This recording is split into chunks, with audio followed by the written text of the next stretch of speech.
ខ្ញុំមែនទេដែលនៅរងចាំបន្ទាប់ពីគេដើរចាក់ចេញទៅខ្ញុំមែនទេដែលនៅទ្រាំចាំឈឺចាំរហូត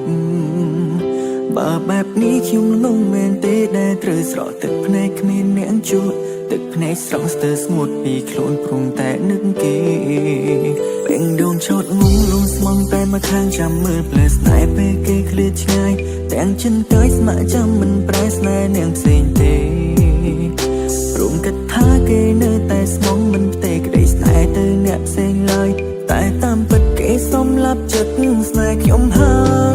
យត្រឹមតែពេលនេះខ្ញុំបានដឹងថាគេបានក្បត់ខ្ញុំតាំងពីដំបូងក្បត់មិនខ្វល់ពីបេះដូងមួយស្មងគេប៉ុណ្ណាស្មងមិនប្រែស្មងគិនថាមិនអាចស្នេហ៍អ្នកណាក្រៅពីគេព្រមបេះដូងបានឲ្យទៅគេគ្មានចំណែកសល់ពាក្យថាស្នេហាមានន័យខ្លាំងម្លែងសម្រាប់មនុស្សប្រុងដែលស្មងដូចខ្ញុំដាំចិត្តថែស្មងដោយទឹកភ្នែកទួស្លាប់មិនប្រែក្រុមពេលស្មងថែចិនដែលស្មងទាំងដឹងថាគេក៏អងចិនស្នេហ៍តែខំលួចគិតថាគេនៅស្មងស្នេហាខ្ញុំគឺជាប្រុងងង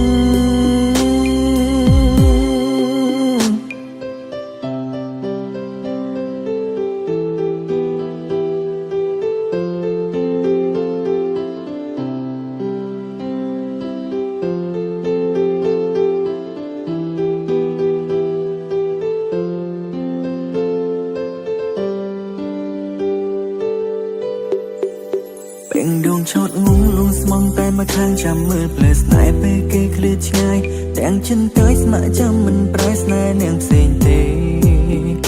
ព្រមគិតថាគេនៅតែស្មងមិនផ្ទេក្តីស្នេហ៍ទៅអ្នកផ្សេងឡើយតែតាមពិតគេសំឡាប់ចិត្តស្នេហ៍ខ្ញុំហើយត្រឹមតែពេលនេះខ្ញុំបានដឹងថាគេបានក្បត់ខ្ញុំតាំងពីដំបូងក្បត់មិនខ្វល់ពីបេះដូងមួយស្មងគេប៉ុណ្ណាស្មងមិនប្រែស្មងគិនថាមិនអាចស្នេហ៍អ្នកណាក្រៅពីគេព្រមបេះដូងបានឲ្យទៅគេគ្មានចំណែកសល់ពាក្យថាស្នេហាមានន័យខ្លាំងម្លែងសម្រាប់មនុស្សប្រុងដែលស្មងដូចខ្ញុំដាំចិត្តថែស្មងដោយទឹកភ្នែកទួស្លាប់មិនប្រែក្រុមពេលស្មងថែចិនដែលស្មងទាំងដឹងថាគេក៏អងចិនស្នេហ៍តែខំលួចគិតថាគេនៅស្មងស្នេហាខ្ញុំគឺជាប្រុងងងត្រឹមតែពេលនេះខ្ញុំបានដឹងថាគេបានក្បត់ខ្ញុំតាំងពីដំបូងក្បត់មិនខ្វល់ពីបេះដូងមួយស្មងគេប៉ុណ្ណាស្មងមិនប្រែស្មងគិនថាមិនអាចស្នេហ៍អ្នកណាក្រៅពីគេព្រមបេះដូងបានឲ្យទៅគេគ្មានចំណែកសល់ពាក្យថាស្នេហាមានន័យខ្លាំងម្លែងសម្រាប់មនុស្សប្រុងដែលស្មងដូចខ្ញុំដាំចិត្តថែស្មងដោយទឹកភ្នែកទួស្លាប់មិនប្រែក្រុមពេលស្មងថែចិនដែលស្មងទាំងដឹងថាគេក៏អងចិនស្នេហ៍តែខំលួចគិតថាគេនៅស្មងស្នេហាខ្ញុំគឺជាប្រុងងង